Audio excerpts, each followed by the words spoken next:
de notre message, c'est gardons-nous de douter de la parole de Dieu. Gardons-nous de douter de la parole de Dieu. Bien-aimés, lorsque nous ouvrons les yeux autour de nous, devant nous, derrière nous, à nos côtés, tout ce que nous voyons, les choses visibles et invisibles, ont été créées par Dieu pour amener toutes ces choses à l'existence. Dieu s'est servi de sa parole. Il a utilisé la parole pour amener tout ce que nous voyons à l'existence. Amen. Nous savons que tout ce qui nous environne est composé de six règnes, si vous voulez, 6 royaumes. Le premier règne, le plus bas, c'est le règne minéral. Ça, c'est le règne le plus bas. Au-dessus du règne minéral,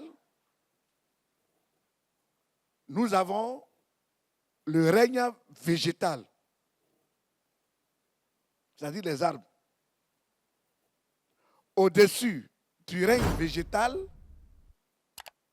nous avons le règne animal. Les animaux que nous voyons, ils sont animés, ils ont une vie à l'intérieur.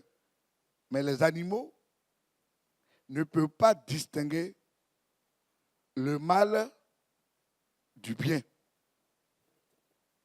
Voilà pourquoi quand tu élèves un chien, ton chien peut se tromper pour te mordre les doigts. Ou le chien peut se tromper pour te voler ta nourriture, ou ta viande, ou ton poisson. Parce que le chien, il ne sait pas distinguer le bien du mal. Au-dessus du règne animal se trouve le règne humain, c'est-à-dire l'humanité. Toi, homme, tu es au-dessus du règne animal.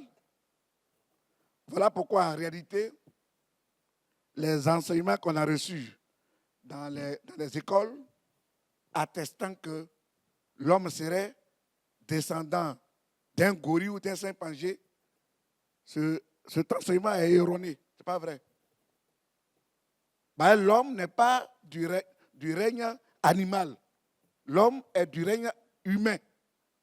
Il est au-dessus de l'animal. Après le règne animal animal vient le règne humain, et après le règne humain vient le règne angélique. C'est-à-dire les anges. Eux, ils sont entre l'homme et l'autre ange qui est au-dessus. Maintenant, après le règne angélique, vient le règne de Dieu. Ça fait au total combien de règnes? 6 règnes. Si nous descendons de là-haut pour le bas, en haut, il y a d'abord quel règne? Le règne de Dieu. Après le règne de Dieu, vient le règne angélique. Après le règne angélique, vient le règne humain. Après le règne humain, vient le règne animal. Après le règne animal, vient le règne végétal. Et après le règne végétal, vient le règne minéral. Voilà comment tout ce que nous voyons, voilà comment Dieu les a établis. règne minéral, règne végétal, règne animal, règne humain, règne angélique et règne de Dieu.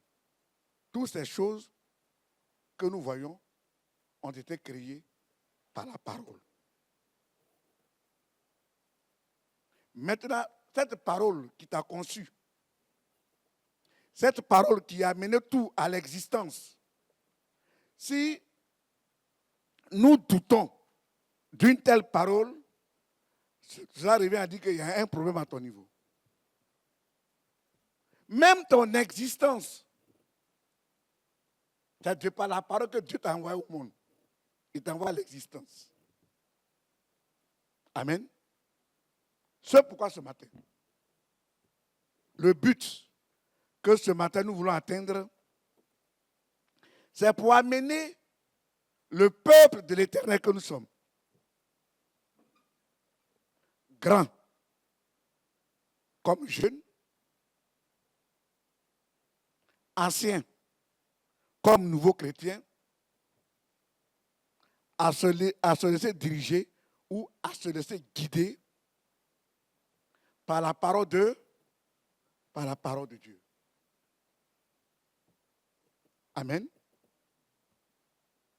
C'est clair? La plupart des gens qui veulent vivre en dehors de la parole se retrouvent toujours dans les problèmes.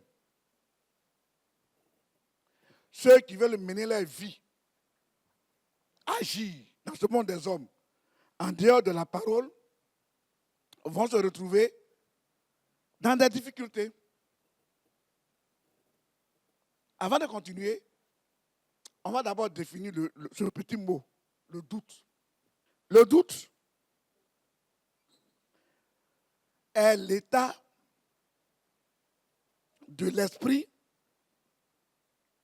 qui est incertain de la réalité d'un fait.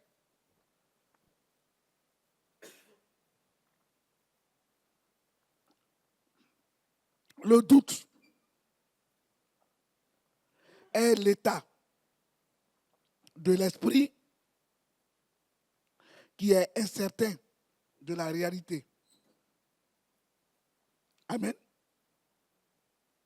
Ça veut dire quoi? Je sais que mon frère ou ma soeur a été créé par la parole. N'est-ce pas? Qui reconnaît qu'il a été créé par la parole? Ok. Ayant été créé par la parole, ça veut dire en vivant, en marchant, en regardant, je dois m'appuyer sur la parole pour réaliser un certain programme. Tout à l'heure, la Bible dit que ce monde dans lequel nous vivons a profondément la parole de Dieu. Dieu a dit que la lumière soit. Et qu'est-ce qui s'est passé? Et la lumière fut. C'est sur la parole que tout ce qui existe, tout ce que nous voyons, a vu le jour. Maintenant, pour créer l'homme, il a dit, pour créer l'homme, il a dit, faisons l'homme à selon notre ressemblance. Bien-aimé du Seigneur, toi qui es créé par la parole, si tu mets en doute la parole de Dieu, cela revient à dire que tu vas te mettre dans les problèmes. Amen. Tout à l'heure, on dit que le thème, c'est quoi? Gardons-nous de faire quoi? De douter de la parole. Ça veut dire quoi? Ça veut dire que ce matin, tu es exhorté. Je suis exhorté nous sommes exhortés à ne pas douter de la parole de Dieu. La plupart de nos dévanciers qui ont contesté avec la parole, ils se sont retrouvés dans les problèmes. Et dans la Bible, il y en a des milliers d'exemples dans la Bible. Ce matin, je vous présente ce livre. Comment on appelle ce livre? C'est quoi? La Bible. C'est quoi la Bible? Okay.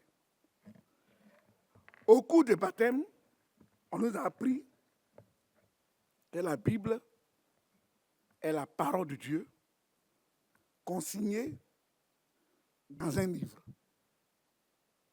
Frère, de toi à moi, si tu es convaincu que la Bible est sincèrement la parole de Dieu, si tu reçois un enseignement de ce livre, nous qui avons pris la résolution d'être des enfants de Dieu, si on reçoit un enseignement de ce livre, quelle attitude doit-on avoir de toi à moi? On en fait quoi? Qu'est-ce qu'on fait? Ou bien, si vous voulez, qui est enfant de Dieu? On est tous enfants de Dieu. Et on dit que ce livre est la parole de... Qui croit à cela? Est-ce vrai que la Bible est la parole de Dieu? Ce qui est écrit dans ce livre vient de Dieu? Ok. Et mais on te dit, ce qui est dans la Bible, on t'enseigne ça. Tu dois faire quoi? Si la Bible est la parole de Dieu, et que moi qui suis enfant de Dieu, qu'est-ce que je fais de la parole de Dieu? Je me soumets à la parole de Dieu. Si je refuse de me soumettre à la parole de Dieu, est-ce qu'on peut continuer de m'appeler enfant de Dieu? Qu'est-ce qui fait de moi enfant de Dieu? L'obéissance à la parole de Dieu. Dans Jean chapitre 1, le verset 12, il est dit, à tous ceux qui l'ont reçu, et à ceux qui croient en son nom, elle donne le pouvoir de devenir enfant de Dieu. Qui peut-on appeler enfant de Dieu? C'est celui-là qui a reçu la parole et qui fait de la parole sa ligne de conduite, qui se soumet à la parole, qui laisse sa vie être influencée par la parole. Si nous laissons notre vie être sous l'influence de la parole, cela veut dire que nous avons renié la foi. C'est-à-dire que tu as renié le Seigneur. On ne peut pas se proclamer enfant de Dieu et être opposant à la parole de Dieu. On ne peut pas se dire chrétien, celui-là qui appartient au Seigneur, et contester ce qui est écrit. On peut continuer? Ok. Dans la Bible, nous avons pas mal d'exemples dans la Bible. Ce matin, le premier, on a l'histoire du couple Adam, qui a une fois entendu parler de Ève et son mari Adam. Qui a une fois entendu? D'accord. Adam fut le premier homme qui a été créé par Dieu. Dieu a dit, faisons l'homme à notre image. Puis Dieu dit,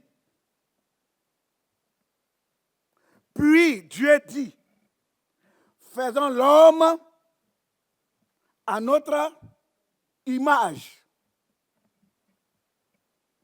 selon notre ressemblance. faisons l'homme à notre image, selon notre ressemblance. Amen. Ça veut dire quoi? Ce matin, qui est créé à l'image de Dieu? Qui croit être image de Dieu? Qui est image de Dieu? Qui a été créé à l'image de Dieu? Alors, si tu reconnais que tu as été créé à l'image de Dieu et que tu es la photocopie de Dieu,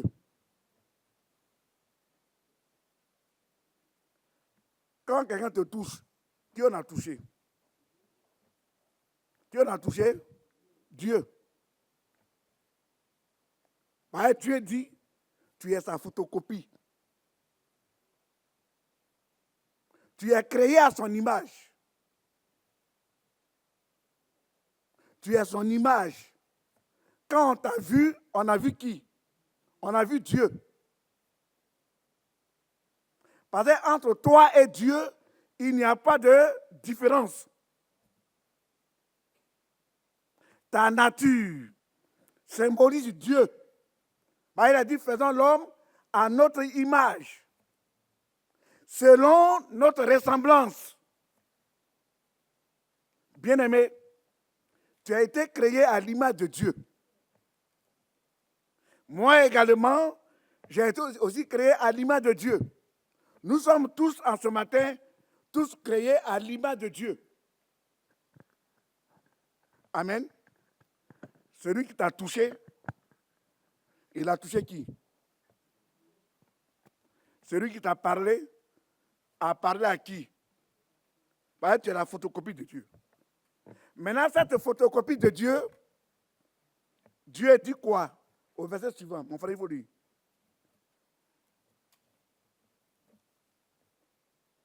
Okay. Après, même point B. Amen. Dieu dit. Allons-y. Puis Dieu dit, faisons l'homme à notre image, Faisons l'homme à notre image, selon notre ressemblance, et qu'il domine sur les poissons de la mer, et qu'il domine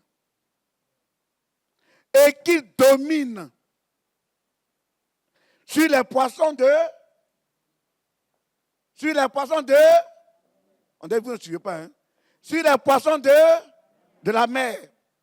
Sur quoi encore? sur les oiseaux du ciel, Sur les oiseaux du ciel. Quoi encore? sur le bétail, Sur le bétail, sur toute la terre, sur toute la terre et sur tous les reptiles qui et rampent sur la terre. tous les reptiles. L'homme domine sur les reptiles. L'homme domine sur les serpents. L'homme domine sur les rats.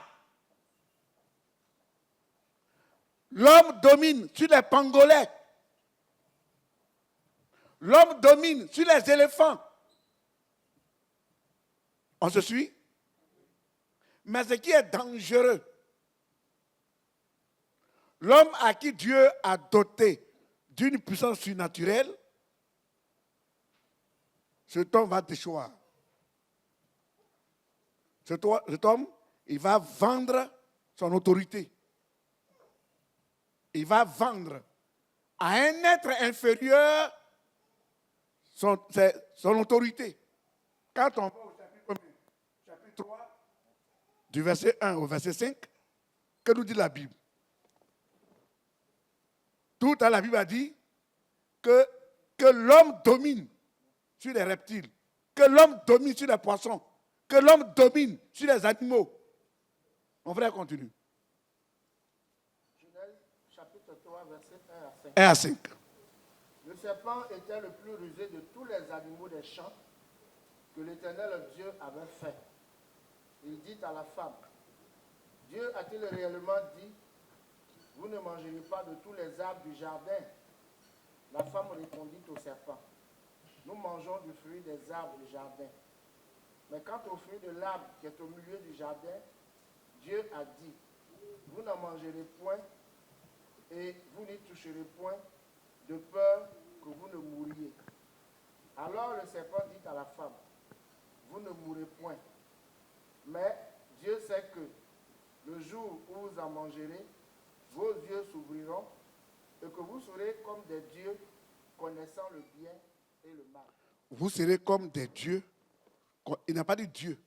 Il dit vous serez comme des dieux connaissant le bien et le... Tout à l'heure, je vous ai dit que il y a comme des règnes. Il y a 6 règnes. Le règne le plus bas, c'est quel règne? Le règne minéral.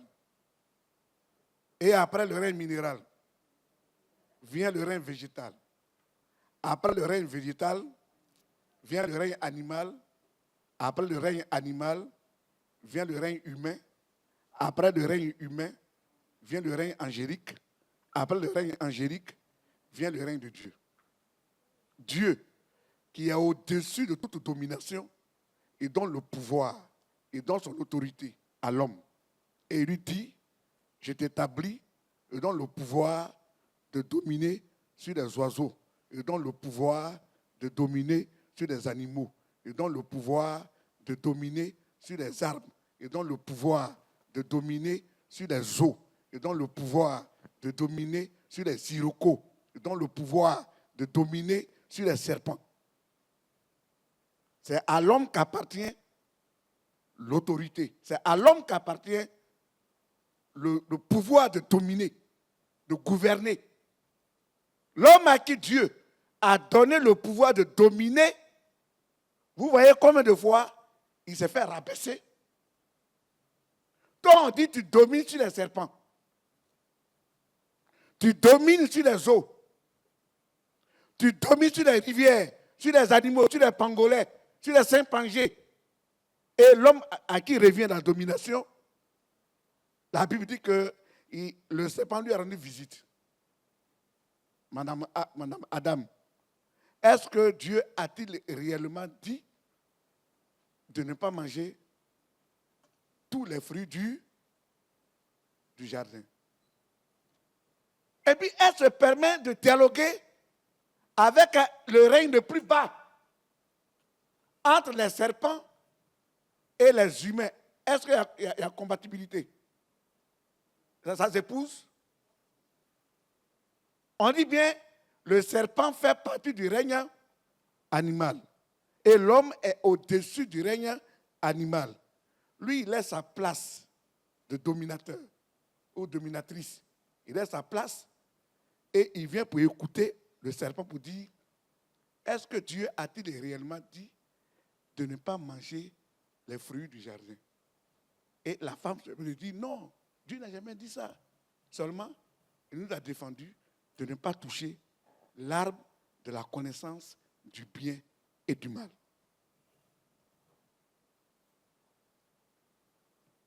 Et le serpent dit, c'est faux. Dieu vous a menti. Dieu sait. Si toi, Ève, et ton mari, si vous consommez de ce fruit, vos yeux s'ouvriront et vous serez comme des dieux. Il n'a pas dit Dieu. Vous serez comme des dieux. Et puis, bizarrement, toi qui détiens la domination, toi qui es en hauteur, toi qui es du règne humain, tu descends de ta hauteur et tu te soumets à un règne inférieur que toi. Et voilà pourquoi la Bible parle de quoi? De la chute. Parce que tu as quitté ta place et tu as dégringolé pour venir te soumettre à un règne le plus bas. Parfois ça arrive, non? Il y a des gens, leurs parents ont investi des millions pour nous envoyer à l'école. C'est pas ça? Celui aujourd'hui qui est instruit, il a au moins 4 yeux. Il y a les yeux physiques qu'on prend pour faire nos activités et les yeux spirituels. Maintenant, si tu sais lire, au moins tu peux décoder les lettres et les chiffres. Mais il y a des gens aujourd'hui qui savent tout ça. Un intellectuel, un haut cadre, qui est parfois, on dit, directeur d'une entreprise. qui se lève et qui vient s'agenouiller devant un iroko. Grand-papa, l'iroko. L'iroko qui fait partie du règne végétal. Toi qui es humain, toi qui fais partie du règne humain, entre toi et l'iroko, il y a combien de règnes au milieu? Il y a d'abord règne végétal, règne animal, et c'est après que vient le règne humain. Alors on dit que tu es cadre, tu es un haut cadre, tu diriges une entreprise, tu gères même des gens, des centaines de milliers de personnes que tu gères. On dit non, c'est le PDG de l'entreprise. Et puis c'est toi qui te lèves pour aller demander à un iroko, grand-papa, je suis venu te voir. Dans ce temps-ci, là, c'est chaud. Alors comme c'est chaud, je suis venu te voir pour avoir de ta protection. Et puis, aveugle qu'il est, il prend son argent, il s'en va payer un bélier, il s'en va payer un mouton, il s'en va payer un bœuf pour venir offrir à un iroko. L'iroko qui n'a pas la faculté de se déplacer. L'iroko qui n'a pas la capacité de parler. L'iroko fait partie du règne végétal. Et il descend de sa hauteur, il vient appeler l'iroko son papa. Ça prouve que dedans, ça ne va pas.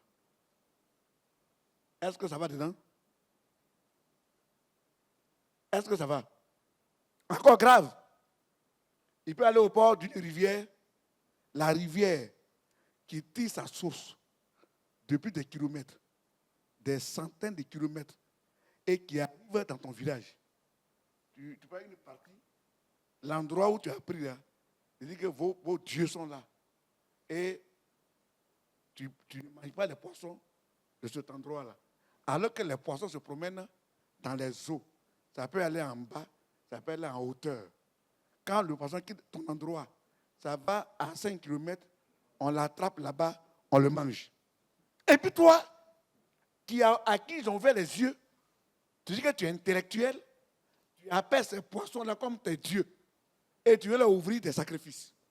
Ça prouve que tu es vraiment tombé plus bas.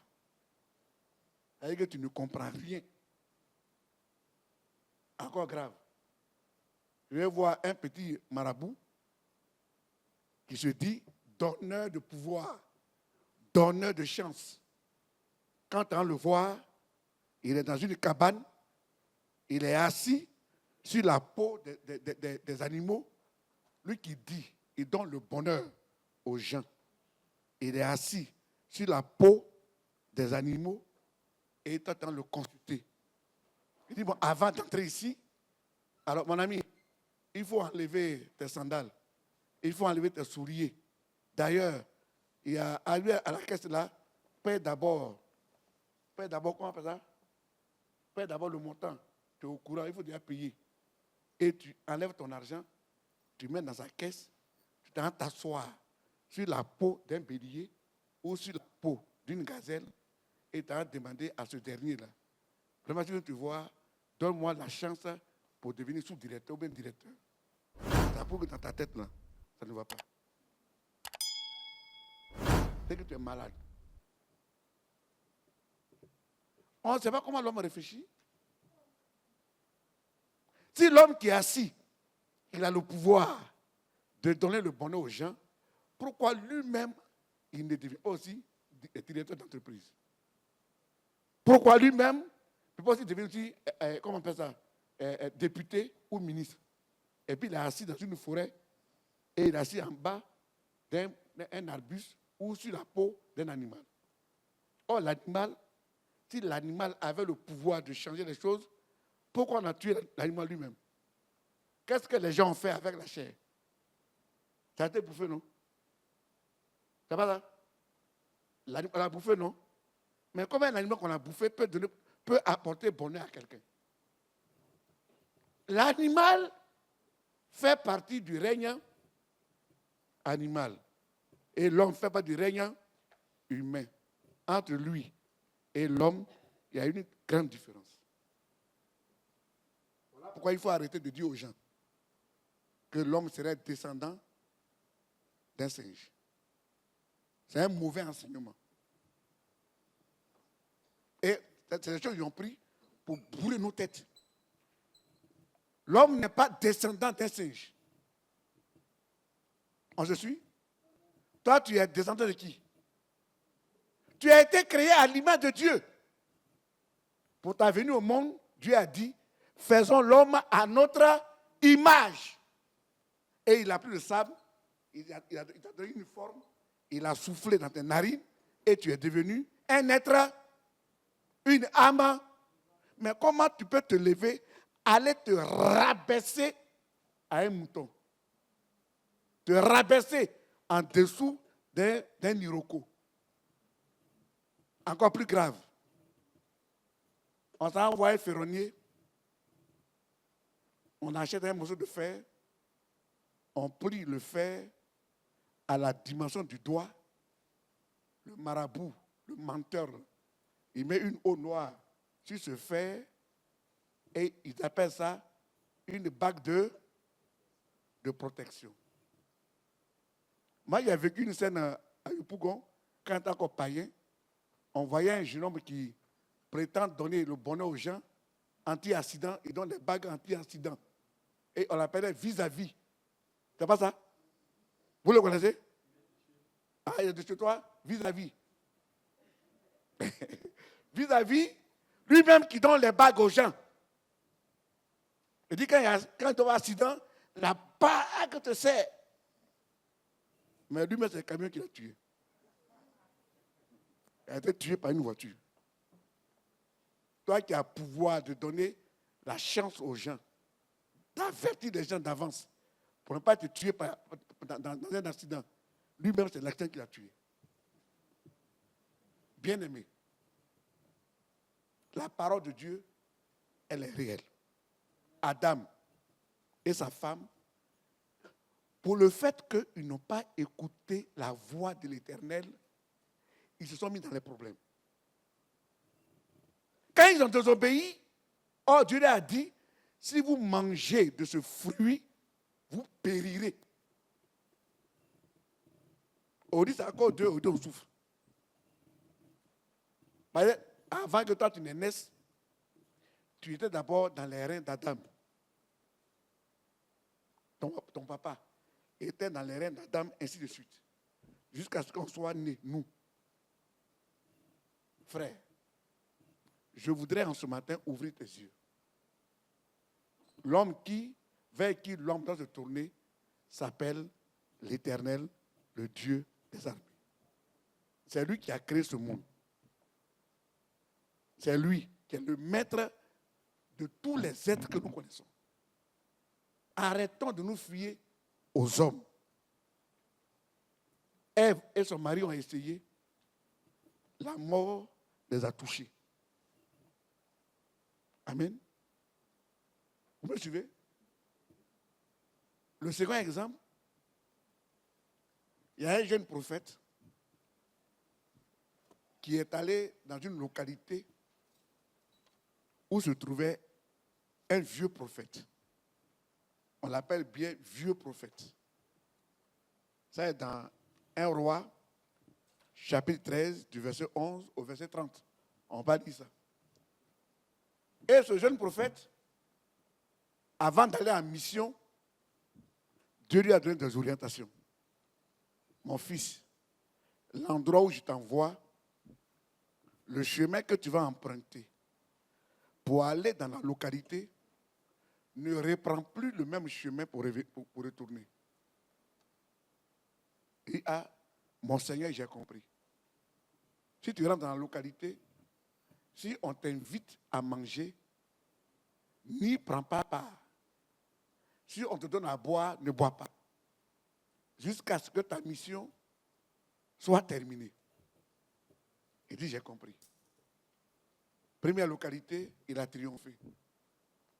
Il y a un roi qui l'a invité, il n'a pas mangé. Et il va dans l'autre localité, le village du vieux prophète. Avant que quelqu'un n'arrive, déjà, les enfants du vieux prophète ont déjà rapporté les faits à leur papa. Ah, papa, aujourd'hui, là, on a croisé un jeune prophète. Ah, vraiment, c'est un homme de feu. Ah, vraiment, il nous a épatés. Les hôtels, il a tout renversé. Il a détruit les fétiches. Ah, vraiment, c'est un homme de Dieu. Papa dit quoi? Il est arrivé où? On dit non, il a emprunté ce chemin-là. D'accord, cédez-moi l'âne. Ils ont attaché son âne. Et il trouve le jeune prophète en bas d'un arbuste en train de se reposer. C'est vous le jeune prophète? Il dit oui, c'est bien moi. Moi, mais suis-moi, tu ne vas pas au moins quelque chose. Moi aussi, je suis pasteur, toi, tu dois manger quelque chose. Je dis non. Dieu m'a dit de ne pas manger ici, ni boire. Et il se dit, moi là, je suis aussi prophète comme toi.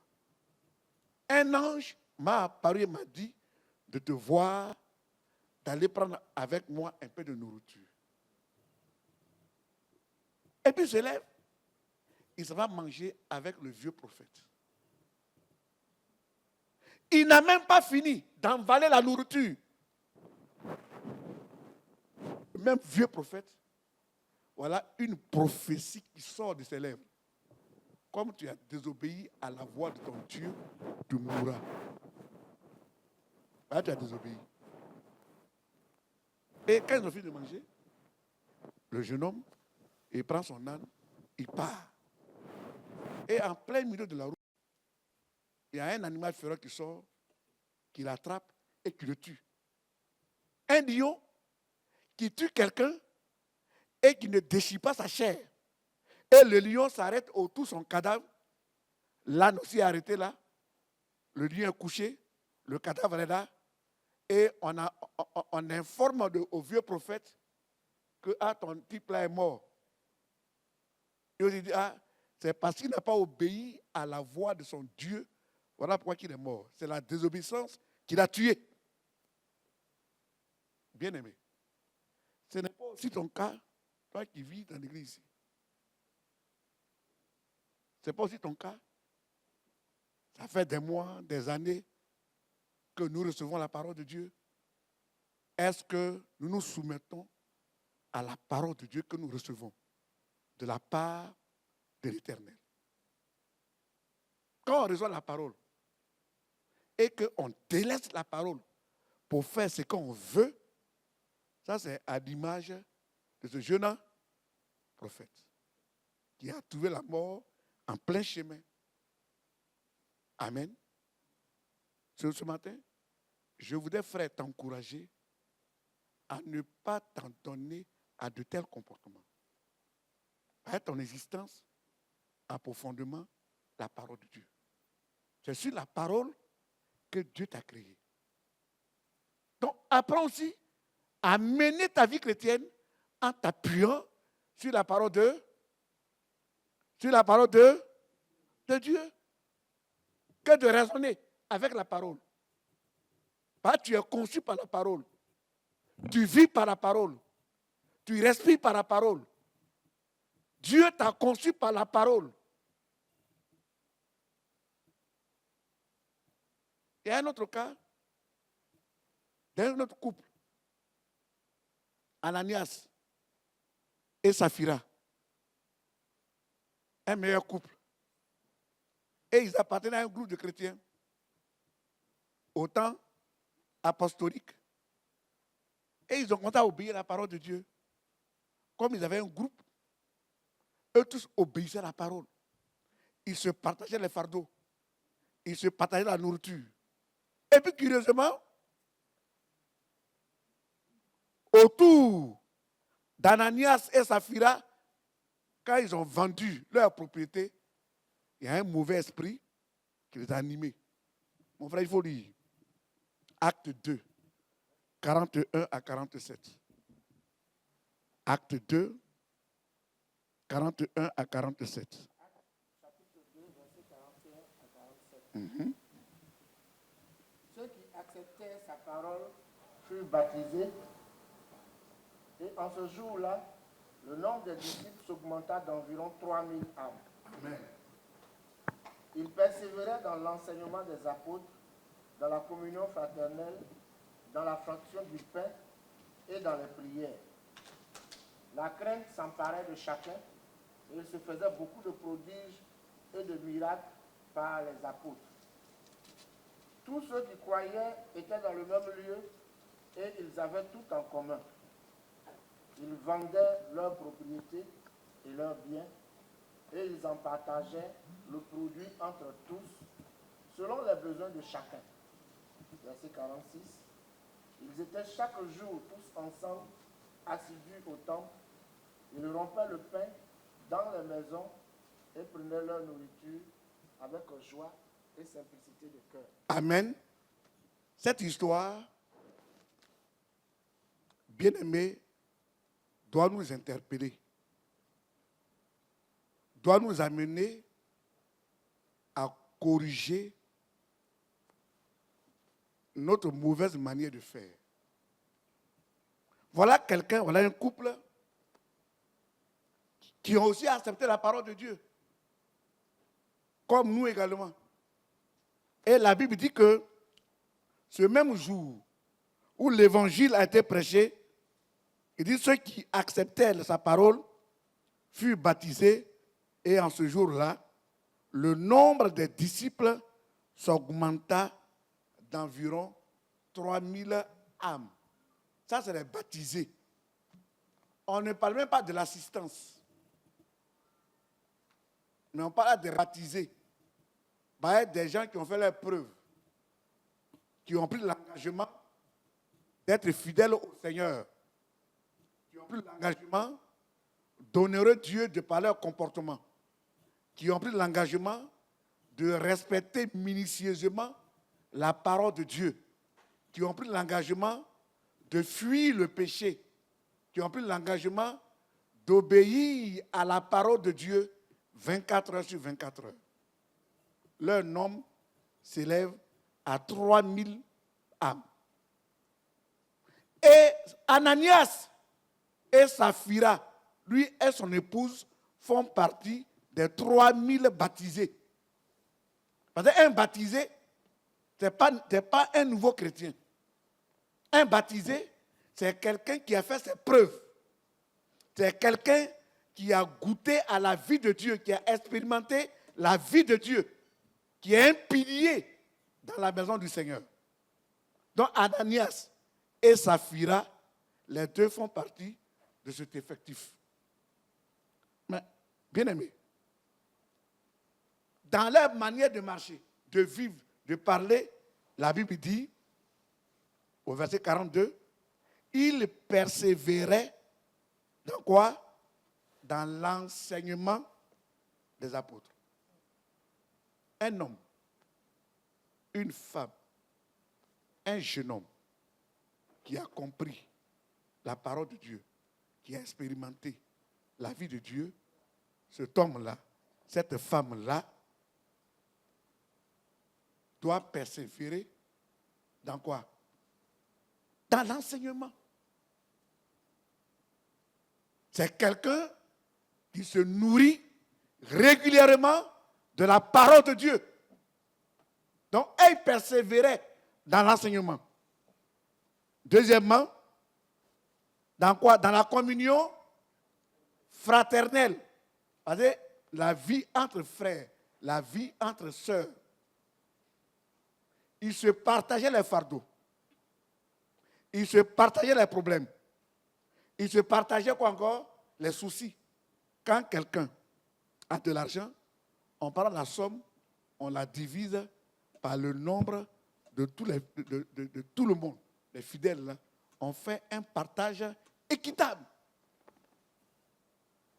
Si un frère ou une soeur vend, soit son champ, vend sa maison, ou une forte somme, celui qui a vendu sa maison ou son champ, il envoie la somme recueillie aux pieds des apôtres et ils prennent soin de faire le partage.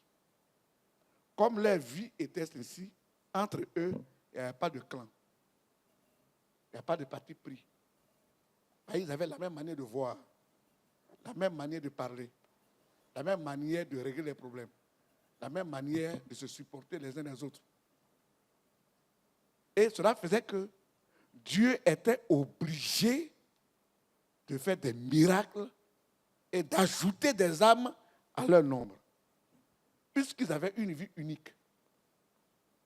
Ils avaient la même vie, la même façon de voir, la même façon d'agir, la même façon de marcher, la même façon de parler, et il n'y avait pas de clan entre eux. Ils étaient tous au même pied d'égalité. Voilà que M. Ananias et Mme Ananias se lèvent, ils s'en vont vendre leurs propriétés. L'argent qu'ils ont eu, les deux se sont assis sur la maison. Ils ont dit, ah mon frère, cette histoire-là, si on envoie toute la somme là-bas, on risque d'avoir petit, alors que c'est notre argent. Ah bon? Et pour ceux que tu as mangé. Bon, on va diviser ça en deux. On va laisser une partie ici à la maison et la deuxième partie, on va leur envoyer. Même s'ils ont partagé le montant. Si on n'a pas eu grande chose, ce n'est pas grave. Et puis le monsieur, il va avec la moitié qu'il présente aux apôtres. Et puis il dit, mon frère, que le Seigneur te bénisse. Et tu dis, Amen. Gloire à Dieu. Amen. Que l'onction soit sur toi. Je reçois. Et Pierre lui dit, mon frère, cette somme d'argent-là, c'est vraiment au prix de ton bien que tu as vendu. Il dit, vrai, c'est avec ça que j'ai vendu mon champ. Il n'a pas fini de parler. Dieu le chicote, il tombe, il meurt. On appelle les jeunes, prenez-le, allez-y l'enterrer. Quelques minutes après, on voit madame qui vient. Gloire à Dieu qui règne dans les cieux. Alléluia. Ah, madame Ananias, et apôtre, homme de Dieu, homme d'onction. Que le Seigneur te bénisse. Amen, papa. C'est à ce prix que toi et ton mari, vous avez vendu votre propriété. Il dit, oui, c'est à ce prix. D'accord. Ceux qui sont allés enterrer ton mari, là, ils arrivent. Et ils vont aussi te prendre pour aller t'enterrer. Comment toi et ton mari, vous pouvez vous accorder pour mentir à l'église? Elle aussi, elle pique une église. Bah! On dit aux jeunes, prenez-la, allez enterrer. Bien-aimé, toi qui m'écoutes, toi qui me regardes, la vie que tu mènes ici aujourd'hui, quand on fait une petite comparaison, ta vie, là, est-ce que ça ressemble à la vie de ceux dont parle la Bible? Ou bien il y a encore des tâches à mettre en ordre? Il faut bien réfléchir. L'église, on ne vient pas là pour faire affaire de commérage. Ce n'est pas une affaire de copinage. Ce n'est pas une affaire de camaraderie.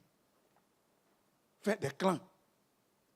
L'église, c'est la vie qui se mène au ciel que l'église vit. Est-ce que quand tu fais une analyse de la façon dont tu vis, la vie que tu mènes, est-ce que ça ressemble à cette vie que le Seigneur demande à ses fidèles? On n'a même pas dit, les gens, ils ont triché, non. Quand chacun vend son bien, il envoie, ils font le partage. Notre époque, on ne t'a même pas demandé d'envoyer tous tes biens. On dit, si tu vends ton patrimoine, il faut payer ta dîme. Avec la dîme, on va prendre soin des Lévites, prendre soin des veuves, prendre soin des orphelins, prendre soin des visiteurs. Est-ce que tu le fais? La dîme, tu le fais? Et avec ça, on dit non, on est prêt pour le ciel. Avec une telle vie, tu es prêt pour le ciel vraiment? Bien-aimé du Seigneur. Ananias et Saphira menaient une vie communautaire avec ses frères. Cette vie de communion fraternelle avec ses frères. Et ils ont voulu tricher. Ils ont voulu injecter au groupe un esprit individuel. Chacun pour soi, Dieu pour tous. Mais comme cela déplaisait au Seigneur sur le champ, Dieu l'a frappé, lui et sa femme. Bien-aimé du Seigneur, la vie de Dieu que nous avons reçue, Dieu aimerait que tu sois un modèle dans sa maison. Cette vie qu'il t'a donnée, elle ne doit pas être teintée de doute à ton sujet. On ne doit pas avoir de doute. C'est clair? Est-ce que ta vie aujourd'hui ne ressemble pas à celle d'Ananias et de Saphira? Point d'interrogation. C'est à toi de répondre. Si tu es en connexion avec Dieu ou si tu n'es pas dans le plan du Seigneur. On peut pas aller plus loin. On dit non, on est chrétien. Quand on vient pour l'église, on est bien habillé.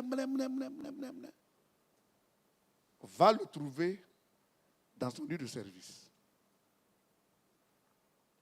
Va la trouver dans le transport. Tu seras dépassé par sa façon de vivre.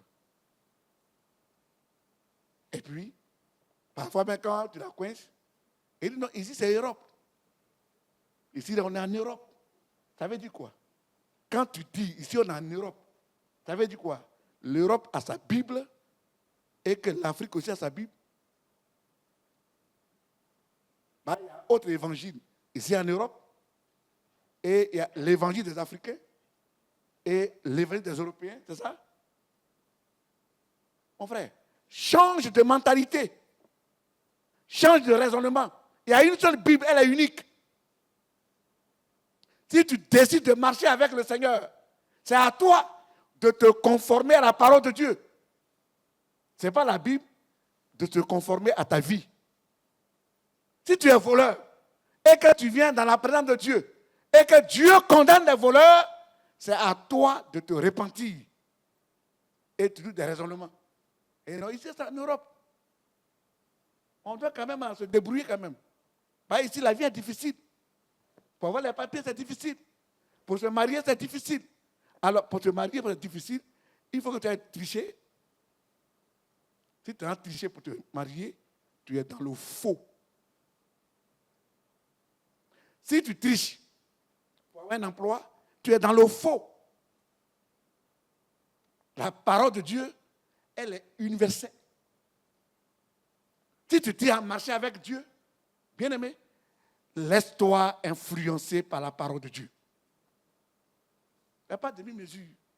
Ou c'est ça, ou ce n'est pas ça. Ça peut aller. Et à l'église, hey, on est bien sanctifié. Mais on va trouver dans le transport. Avec un comportement qui n'a rien à voir avec la vie de Jézabel.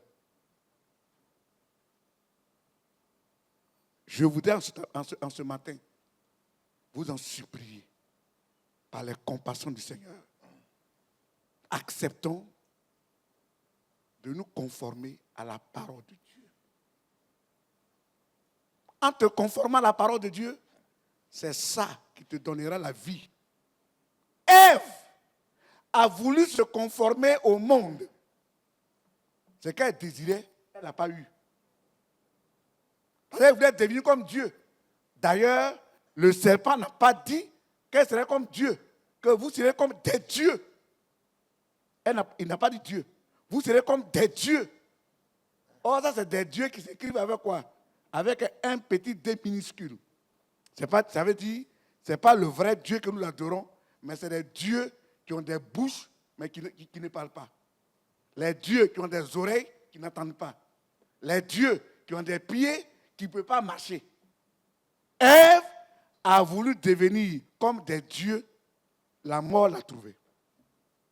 Le jeune prophète qui a voulu copier le monde, la mort aussi l'a trouvé.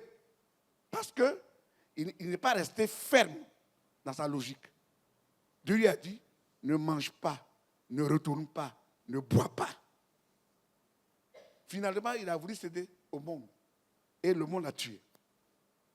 C'est pourquoi cet après-midi, ou ce matin, mon frère, je voudrais t'encourager à vivre selon la parole de Dieu. À marcher selon la parole de Dieu. Copier le monde, c'est te mettre en danger. Amen.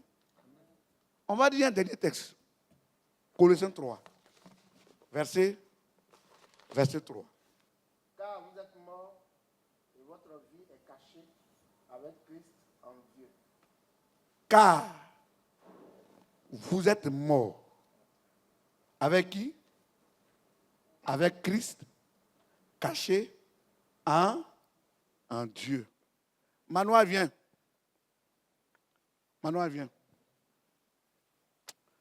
Non, comme il y a corona, il y a de taper un peu. Il faut tourner là-bas. Tourne comme ça. Ok. Que le Seigneur te bénisse.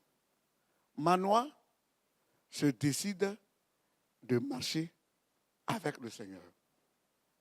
Avant de venir au Seigneur, peut-être que Manoa vivait dans le vol. Peut-être que Manoa vivait dans la sorcellerie. Peut-être que Manoa vivait dans la magie, dans l'alcool, dans la cigarette, dans la drogue. Et c'est dans cet état que Dieu s'est saisi de lui. Et il dit, Seigneur, je prends l'engagement de me soumettre à ta parole. L'ancienne vie que je menais, je l'abandonne, je la détruis en moi. Ça veut dire, Manoa a accepté de faire quoi? De mourir. De mourir au monde. L'ancien système est mort. Et désormais, il mène une nouvelle vie avec qui? Avec Christ. Alors, comme il s'est décidé de donner sa vie entièrement au Seigneur, Jésus vient, il l'entoure. Il le prend, les deux vont se cacher en Dieu. Alors, étant caché en Dieu avec Christ, si quelqu'un veut s'attaquer à la vie de Manoa, il doit d'abord tuer qui? Dieu. Après avoir fini de tuer Dieu, il doit encore tuer qui? Jésus.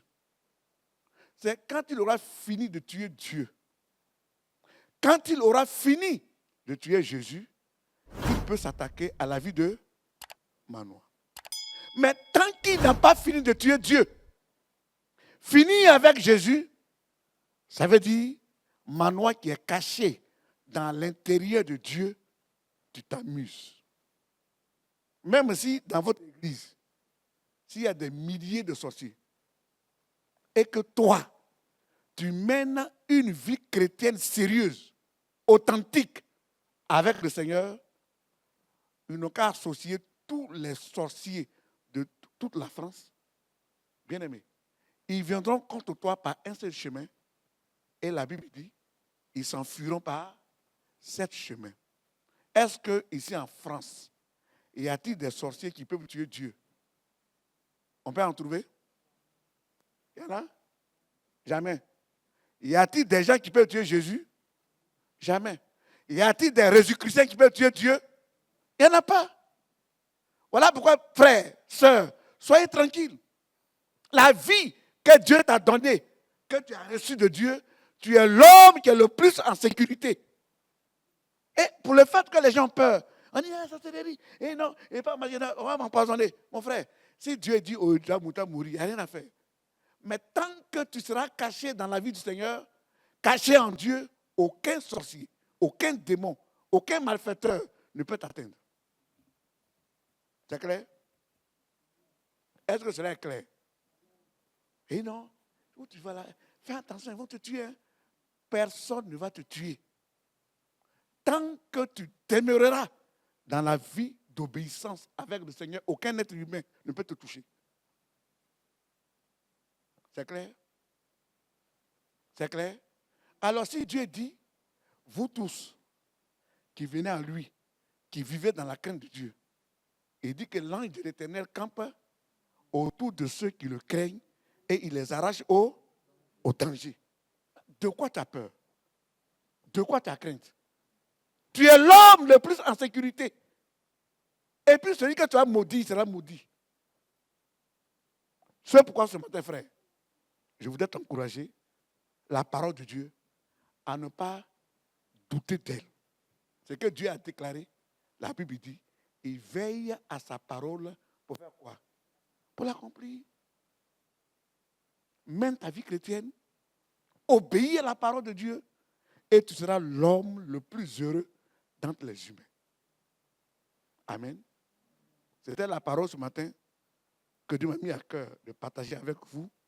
Mon vœu ce matin le plus ardent, que tu te laisses conduire par la parole de Dieu pour pouvoir bénéficier des privilèges du Seigneur.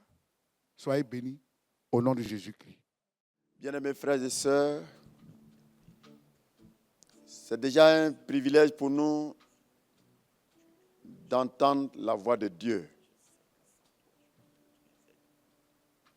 La parole consignée dans la Bible est la volonté de Dieu pour toi.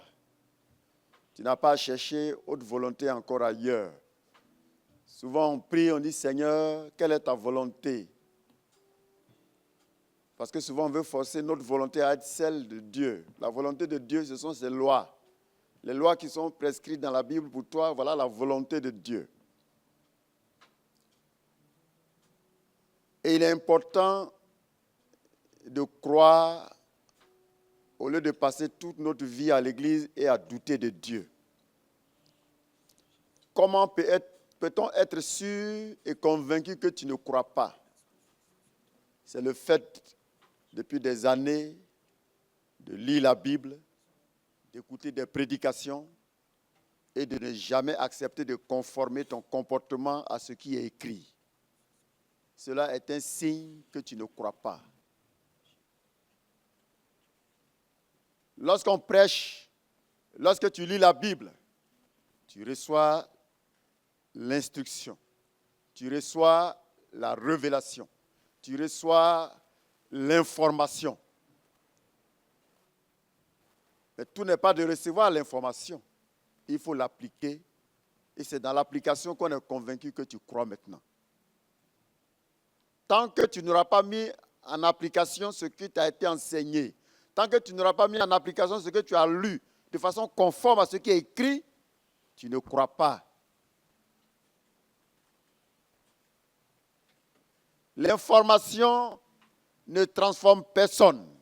C'est sa mise en application qui transforme. Alors, on peut perdre tout son temps à l'église. On peut perdre tout son temps dans les temples, dans les lieux de culte, dans les programmes spirituels et ne jamais être agréable à Dieu.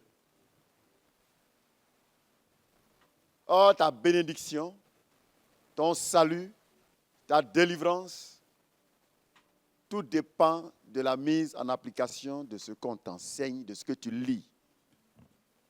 Ta victoire, cette victoire que tu souhaites tant, tout cela dépend de la mise en application de ce qui est écrit dans la parole de Dieu. Si tu te limites seulement à venir recevoir chaque fois l'enseignement ici, tu n'es rien d'autre qu'un visiteur dans la maison de Dieu. Oh, je suis sûr que certainement ce n'est pas ce que toi-même tu veux. C'est pourquoi ce jour, Dieu nous enseigne de ne pas douter de sa parole.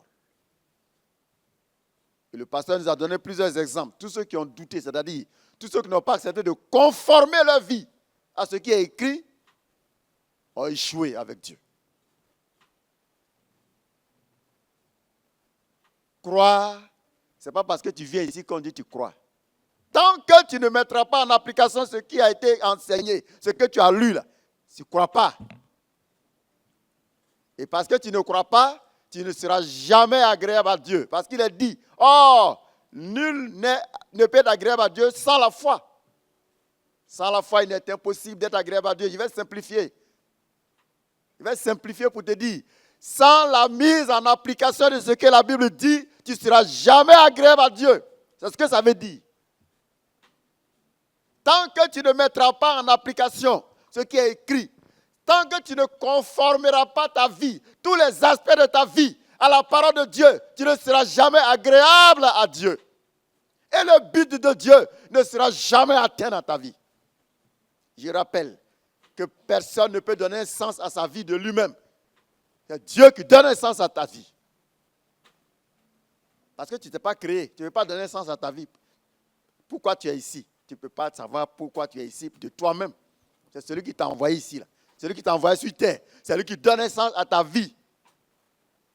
Et c'est pourquoi la Bible, elle est là pour être crue. Quand tu prendras ce que la Bible dit et tu conformeras ta vie à ce que Dieu a dit, ta vie aura un sens.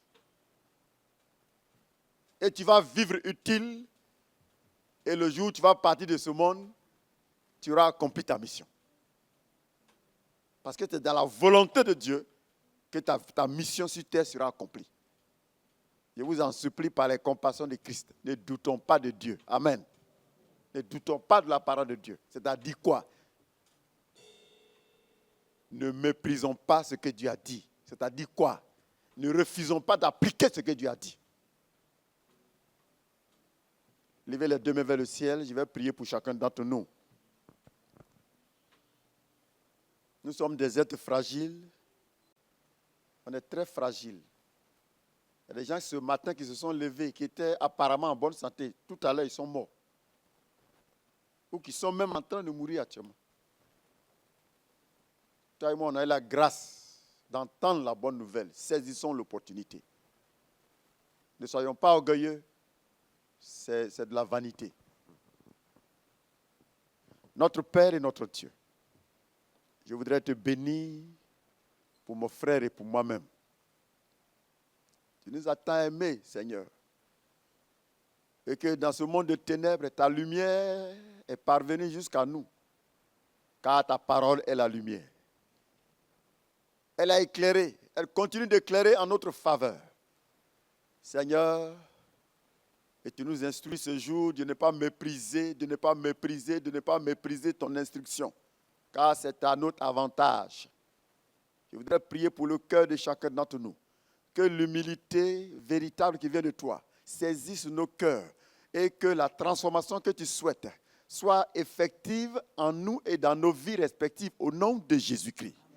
Seigneur, si la chair, c'est-à-dire notre ancienne nature s'opposait à cette transformation-là, aide-nous, oh notre Dieu, à vaincre cette vieille nature. Aide chacun d'entre nous à vaincre cette vieille nature. Si c'était notre volonté personnelle qui rusait avec ta parole, que notre volonté se plie à ta volonté qui est souveraine. Au nom de Jésus-Christ. Si c'était plutôt un démon qui rusait et qui étouffait ta parole dans nos cœurs, que cet esprit mauvais-là, que ce démon-là soit foudroyé par le feu divin et projeté loin de la vie de quelqu'un ce matin, dans les abîmes des ténèbres, au nom de Jésus-Christ. Que ta lumière luise dans nos vies, que ta lumière éclaire nos vies et que la vérité gagne de la place en nous. Que la vérité saisisse nos cœurs, que ta vérité saisisse nos cœurs. Et que ta grâce abonde dans nos vies et parvienne à une transformation totale de nos cœurs. Bénis mon frère, bénis ma soeur, bénis chaque famille, Seigneur. Bénis nos vies, bénis toutes nos activités. Et que ta présence donne effectivement un sens à nos vies. Garde-nous fidèles à toi, Seigneur, et que la paix que tu donnes nous accompagne toute la semaine. Au nom de Jésus-Christ. Amen. Amen. Alléluia. On peut acclamer le Seigneur et que sa grâce demeure avec nous au nom de Jésus.